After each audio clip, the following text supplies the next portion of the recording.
Hello, and welcome back to a new video. In this video, we will be dealing similarly with one of a previous set of videos from Part 2C, where we had a constantly stirred tank reactor. We will be dealing with that code and with similar situation. However, here we have 15 constantly stirred tank reactors in series. So obviously we have some different values. We will now have a volume of 100 divided by 15 liters, and similarly with our heat transfer, that will be divided equally by 15 through the 15 CSTRs. We will have a lot of similar values as, the initial temperature, the inlet, the inlet feed, and the amount of reactant A. So with that being said, we want to derive the time-dependent material and energy balance equations and simulate through a graph and understand how the concentrations of A and the temperature evolve over time for each of these 15 constantly stirred tank reactors individually. So with that being said, let's go ahead and jump right in.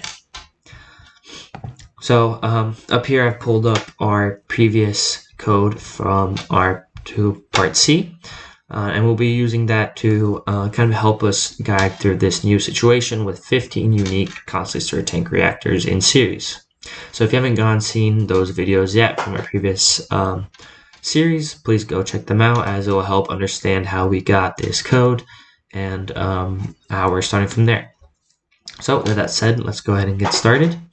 Like I said, we are now dealing with 15 constantly stirred tank reactors, so we want to imply that throughout. So I'm just going to call this variable n for the amount of constantly stirred tank reactors, and I'm just calling them CSTRs just for time's sake. And we said we want to change the volume, as that is now divided by 15, as well as our UA, right? That is now divided by n. But all of these other values remain the same. Rho, CP, HR, initial temperature, and all that remains the same. The only other thing we have to change in our givens is our CA naught and our T naught, right? So we said we now have 15 values, so we want to create a string with all 15 different initial temperatures and concentrations for each CSTR, right? So how we're going to do that is through a program called full, which is simply gonna fill the value of 0.5 equally for 15, right? I'm gonna do the same for T naught, so that we have 15 equal amounts of 350 degrees, right? Press Shift Enter, and if we can go ahead and check out what CA naught looks like, we see we have 15 values, an array of 0.5, and the same with T naught. We're going to have 15 values of 350, right? So we can go ahead and delete that now. Now we can go ahead and work on a right-hand side function, right? So first things first, we want to separate these two.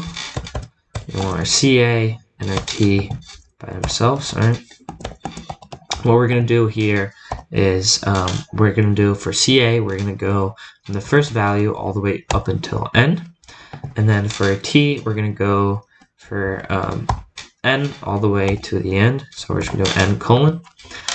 As in this first one, n isn't included. So T takes care of n and everything after, right? Then our K value, that remains the same. The only thing is we need some new equations for dCA dt, right? And what we're going to do is kind of set two sets of values. We're going to do one for our first CSTR, right? And then we're going to do another one for our remaining CSTRs, right?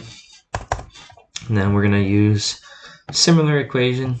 So I'm just going to go ahead and copy and paste this into there. Right. Okay, I'm going to go ahead and start with the first CSTR, as we'll call this dCA naught and dt naught. Very simple. So for CAN, that remains the same for our values. It's still going to be that. However, our CA is going to be our CA naught, as that's what we're trying to find out, right? And then the same for our K value. We're going to make that K naught, right? And then we're going to do the same process for our T naught. So this initial temperature remains the same. However, this T is T naught. Our volume and all of these values remain the same. And then this other temperature gets our T naught minus our outlet or cooling temperature. And then we're going to do the same for our K and CA, right? So our K naught, of course, and the same for our CA, right? Okay, that looks good. Now we want to do the same thing for our remaining 14 CSTRs, right? So how this looks is going to be a little bit different. What we're going to do is for CA, for the first one, instead of CA in, we're going to do all the values except the last one, right? So however he does that in Python is simply -1, right? Or colon through -1. And then for our CA values here, what we're going to do is everything, or we're going to do the last value, right? So what we're going to do is 1, right? And then the same for this CA value, right? And the same for our K value, right? And then obviously, similarly, we're going to have to do this for our T values, right? So our Tn is no longer Tn. It's going to be T except our last value. And our T is going to be T1 colon. Again, this V, UA, all this remains the same. We just have to change these final. This T again, we're going to keep it to our last value. And our K and CA are the last two things we need to do. So our CA again is going to be 1 colon, and the same for our K value. Right.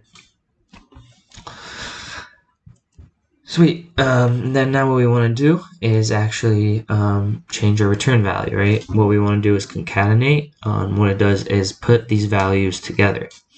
So what I'm going to do is np.concatenate, right?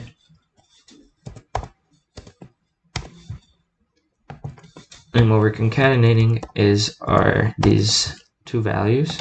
We're going to have np dot, let's go to this array.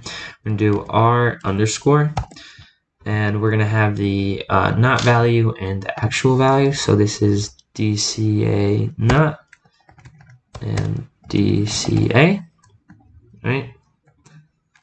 And then we're going to do the same for the temperature, right? So r underscore, and then we're going to have dt naught and dt, right? So that looks good.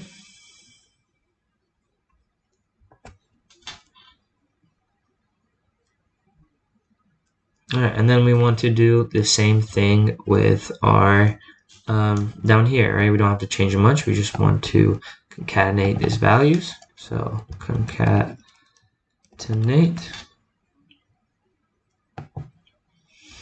And then it should be good.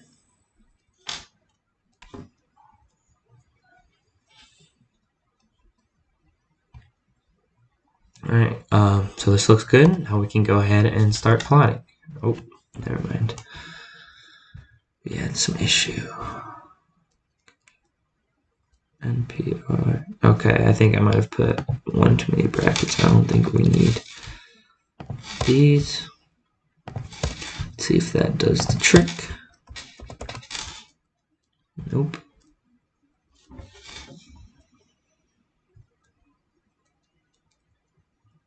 Oh, might need to do it in here too. Should be good. No. I think because maybe I didn't put a bracket out here. And I think I do need parentheses for this. Let's see if that does the trick. Okay, I think we should be good. We should go ahead and start plotting, right? So we're gonna do this a little bit different this time. For now, I'm just gonna keep it 0 to Tn, make 500 plots. I'm actually gonna make code here. Keep this the same. However, we want to change this second part, right? We don't want this. Make this CA and T is equal to time plot. And then we're gonna look at the shape of this. What does this look like?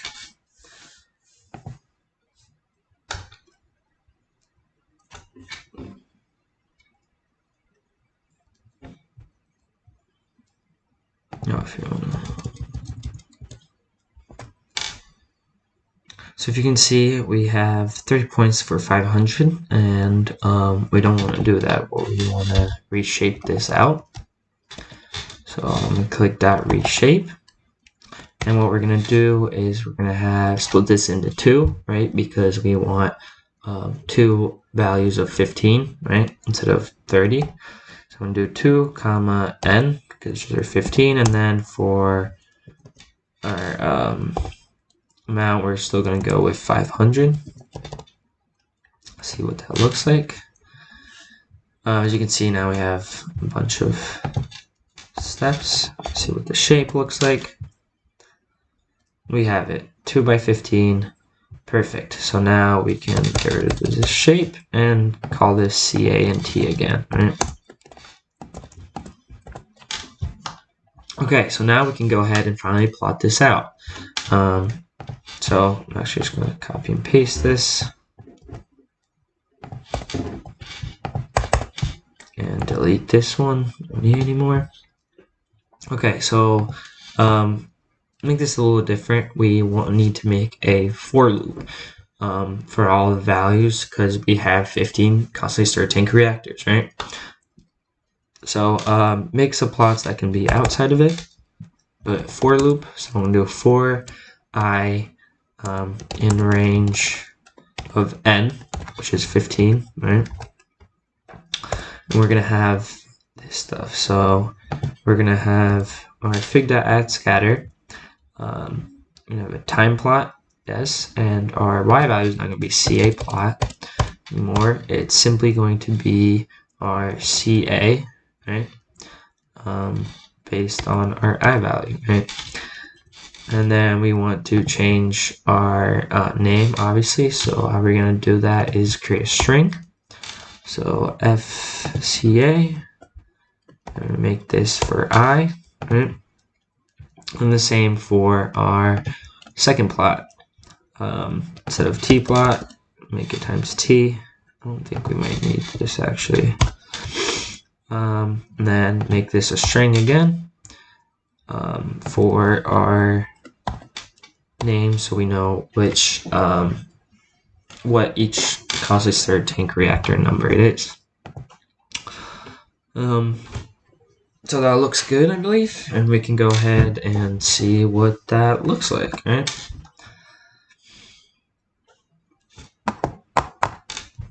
Ooh. Something very weird. Okay. We have all of those, right?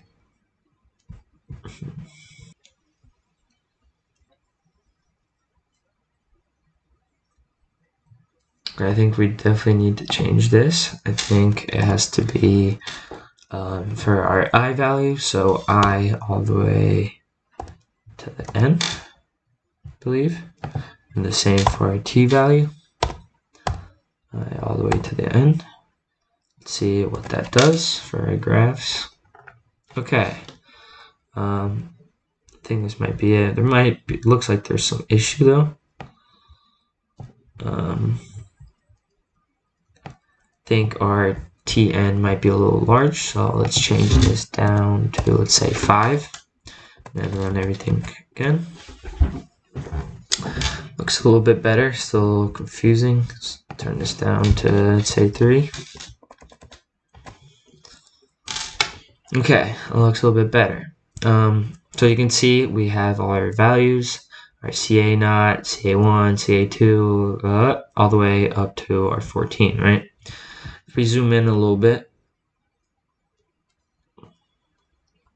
zoom in, we can see that they all start at 0.5, right? That is initial concentration. As you can see, they all kind of fluctuate and then they finally reach some steady state after some time. And the same goes for the temperature in each of these constantly stirred tank reactors. As you can see, they all start at 350 degrees Kelvin, of course, and they kind of fluctuate in the first minute or so, 30 seconds to a minute, and then kind of end up to a constant values for each of the tanks, and the same for our concentration. So with that being said, this is what it would look like if we had 15 constantly stirred tank reactors in series with each other, with all these given values. So that's it. Thank you very much for watching, and I hope you guys enjoyed it, and I'll see you in the next one. Bye-bye.